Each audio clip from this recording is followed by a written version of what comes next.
What is going on, everybody? James at Blue Eye Tech Company here, bringing you the first video of the new year, and I'm excited to be unboxing the Skullcandy Crusher Evo wireless headphones.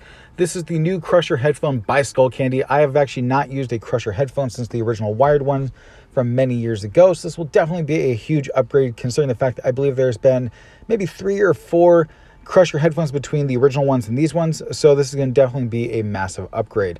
Now, as you can tell here on the box, there's an image of the Skullcandy Crusher headphones, along with some features it has, including the tile feature, as you can see right here, which will allow you to actually find your headphones if you actually ever lose them. Now, on the back of the box here, you can see there is an app available in the Apple App Store and in the Google Play Store, allowing you to actually personalize the audio on these headphones for yourself. Once you take off all the plastic wrapping, all you have to do is lift up the flap here on the right, revealing a bunch of information here on the left inner flap. And then once you actually open up that one, there's actually a secondary flap on the bottom that you'll lift upwards, revealing some more information about the headphones as well. Now, the first thing you'll notice as soon as you open up the box is actually this pouch that contains the headphones inside of it. Now, I will say this is actually a much better pouch than has come with the first generation, mainly because it's not only a thicker material providing more protection, but this also is more functional because there's 2 pouches on the inside allowing you to hold the charging cable and the auxiliary cable as well. So the next thing you actually find in this box is actually this smaller box with the Skullcandy logo on it that actually will contain the USB-C cable and the auxiliary cable for your headphones. Now, unfortunately, there is no power brick provided with these headphones, but that is not that big of a deal because honestly, you could use any power brick and these headphones actually do charge pretty quickly. And not to mention the battery life on it is pretty insane. It will last you a long time.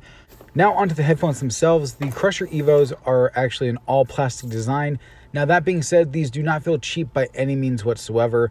The ear pad cushions actually feel very soft. I will say I have not had any kind of ear discomfort wearing these for hours. So that is actually a really good thing. I've actually worn other headphones where even after just 30 minutes, I start feeling a lot of heat and just discomfort wearing these. I have not had that with these headphones yet. Here on the right ear cup, you'll get these 3 buttons that actually higher and lower the volume, skip tracks forward and back, and actually activate your voice assistant if you're on iOS or on Android. And on the left ear cup, you'll get the bass slider in addition to having a USB-C charging port and a port for your auxiliary cable. Now, while I did say this is an all plastic design, this is not cheap by any means. I have had no issues in kind of creaking or cracking with these headphones on the plastic. And while it is mostly a plastic design, there actually is metal inside the headband where you adjust the size. So that has been my unboxing of the Skullcandy Crusher Evo wireless headphones. If you guys like this video, please hit that like button. Don't forget to subscribe if you guys want to catch my full review of these headphones. And as always, this has been James at Blue Eye Tech. I'll catch you guys next time. Have a good one.